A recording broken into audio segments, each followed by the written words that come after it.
नमस्कार दोस्तों, social media के ऊपर आप एक वीडियो देख रहे होंगे जो कि अपने आप में काफ़ी चौंका देने वाली है। Basically United states of America के अंदर एक इंडियन स्टूडेंट को पकड़ा गया फोर्सेस के द्वारा। उसको पीछे हथकड़ियाँ बांध दी गई, उसको इस तरीके से नी नॉक किया गया। आप क्लियरली इस इमेज के अंदर यहाँ देख सकते हो, जो क्लियरली ये दिखाता है कि जैसे ये जो स्टूडेंट है ये कोई क्रिमिनल होगा, पर बेसिकली इसने कोई क्राइम एक्ट नहीं किया। ये प्रॉपर वीज़ा के साथ अमेरिका के अंदर गया और अमेरिका के अंदर जो इमिग्रेशन अथॉरिटी है उनके द्वारा कुछ सवाल पूछे गए, उन सवाल को बताने में असमर्थ रहा, जिसके बाद इसके साथ में क्रिमिनल की तरह बर्ताव किया गया। ये इशू कोई छोटा मोटा इशू नहीं है। अगर यहीं पे ये स्टूडेंट जर्मनी का होता तो शायद इस तरीके का बर्ताव नहीं किया जाता, कनाडा का होता तो भी नहीं किया जाता, पर इंडियन स्टूडेंट के साथ में ही इस तरीके के बर्ताव अमेरिका के अंदर क्यों होते हैं, इस प्रकार का रेसिज्म क्यों देखने को मिलता है, और इसे वेस्टर्न मीडिया जनरली कवर भी नहीं करती। एक इंडियन स्टूडेंट ने एक बार बहुत अच्छी बात कही थी, ना तो हम इतने गोरे हैं कि हमारे पास प्रिविलेज हो, ना ही हम इतने काले हैं कि हमें प्रोटेक्ट किया जाए।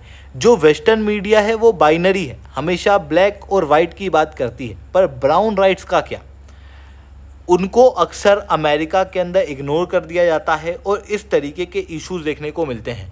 दोस्तों, मैं शुभेंद्र चौहान इस पूरे इशू को डिटेल में आप लोगों के साथ में चर्चा करूंगा और बताऊंगा किस तरीके से अमेरिका के अंदर भारत के खिलाफ रेसिज्म देखने को मिलता है और भारत को किस तरीके से इस रेसिज्म के खिलाफ रिस्पॉन्ड करना चाहिए। हर एक चीज़ को डिटेल में चर्चा करेंगे, बट उसके पहले आप लोग मेरे साथ में SRC10 टेलीग्राम ग्रुप के ऊपर जुड़ सकते हो। मेरे क्लास की अपडेट, PPT, PDF सब कुछ आपको यहाँ पे मिल जाएगी। UPSC CSE की तैयारी करना है, इंडिया के टॉप एजुकेटर से ऑफलाइन क्लास के अंदर पढ़ना है, आप लोगों के पास में अच्छा मौका है। अनअकैडमी में ऑफलाइन आ चुका है, जुड़ना रहता है तो उस समय पे कांटेक्ट कर सकते हो। इसके अलावा मंथली करंट अफेयर्स में exam, previous year question, films के मॉक टेस्ट, NCERT की नोट्स की समरी और इंडिया ईयर बुक की समरी अगर आपको फ्री ऑफ कॉस्ट डाउनलोड करना है तो नीचे डिस्क्रिप्शन के अंदर मैंने लिंक दी हुई है, वहाँ से आप लोग डाउनलोड कर सकते हो। चलिए दोस्तों, समझने का प्रयास करते हैं यहाँ पे क्या हुआ है। बेसिकली नेवाक एयरपोर्ट है जो कि अमेरिका के अंदर देखने को मिलता है। वहाँ पर एक भारतीय स्टूडेंट प्रॉपर वीज़ा के साथ में गया, बट इमिग्रेंट अथॉरिटी के द्वारा जो सवाल पूछे गए उन सवालों को जवाब देने में ये असमर्थ रहा, जिसके बाद उसे नी नॉक कर दिया गया, हाथों के अंदर हथकड़ियाँ पहनाई गई और फिर उसे वापस भारत के अंदर डिपोर्ट कर दिया गया। यानी कि एक तरीके से क्रिमिनल की तरह बर्ताव इस बच्चे के साथ में किया गया। बच्चा रो रहा था।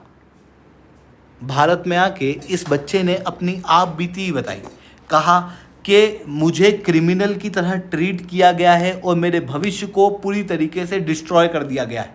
इस तरीके का बर्ताव क्या कोई कैनेडियन या जर्मन स्टूडेंट होता तो अमेरिका की अथॉरिटी करती? Obviously not. Generally brown community के लोगों के खिलाफ इस तरीके के एक्शन जो हैं वो आपको ज़्यादा देखने को मिलेंगे, खास रूप से इंडियन के खिलाफ इस तरीके की चीज़ें जनरली देखने को मिलती हैं।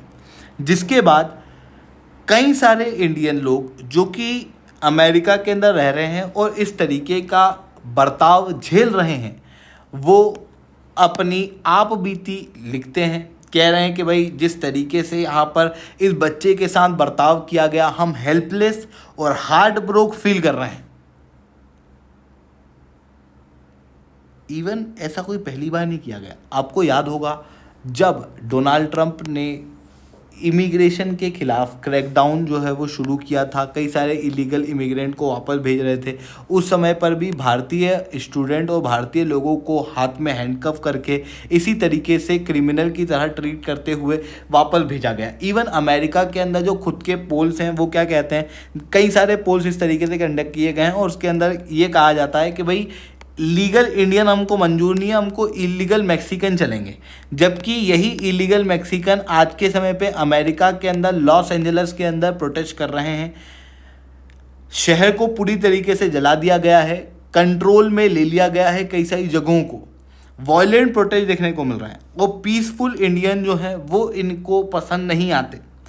ऐसा नहीं है कि ये कोई पहली बार हुआ है। कई सारे डॉक्टर, टॉप कंपनी के CEO आज के समय पर US UK के अंदर इंडियन है। Indian are one of the most educated immigrant group जो कि यूएस और यूके के अंदर देखने को मिलता है। उसके बावजूद भी एयरपोर्ट प्रोफाइलिंग के अंदर, जॉब मार्केट के अंदर, हेड क्राइम्स, ये सारी चीज़ों के जरिए, कल्चरल स्टीरियोटाइप के जरिए इंडियन लोगों को डिस्क्रिमिनेट किया जाता है। कई सारे केसेस हम लोगों ने इतिहास के अंदर ऑलरेडी देखे हैं इस तरीके के, जहां पर इंडियन लोगों को खास रूप से वेस्टर्न कंट्रियों के अंदर डिस्क्रिमिनेट किया जाता है। बहुत अच्छा एग्जाम्पल है यूक्रेन का। यूक्रेन के समय पे जो बच्चे भारतीय फंसे हुए थे, उन्होंने जो डिस्क्रिमिनेशन झेला, जहां पर एक तरफ यूएस यूके के बच्चों को बहुत ध्यान से बचाकर वापस ले जाया जा रहा था, दूसरी तरफ भारतीय बच्चों के साथ में बहुत बुरा बर्ताव किया जा रहा था, डिस्क्रिमिनेशन किया जा रहा था। इसी तरीके से हम लोगों को कई सारी जगहों पे देखने को मिलता है, पर अधिकतर वेस्टर्न मीडिया इन चीज़ों के लिए साइलेंट रहती है, क्योंकि वेस्टर्न मीडिया ना बाइनरी पे चलती है। वाइट की बात करेगी, ब्लैक की बात करेगी, पर ब्राउन की बात नहीं करेगी। ब्लैक्स के राइट अमेरिका के अंदर और बाकी सारी जगहों पे बहुत इंपॉर्टेंट हो जाते हैं।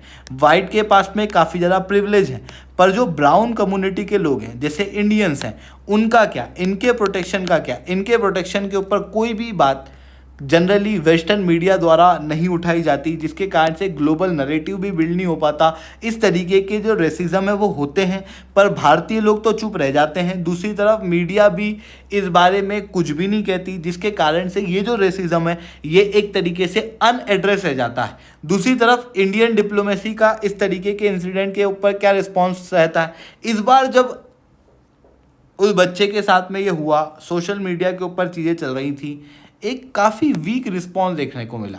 कहा गया कि हम यूएस अथॉरिटी के साथ में टच में हैं और कॉन्सुलर एक्सेस जो है वो प्रोवाइड किया जा रहा है।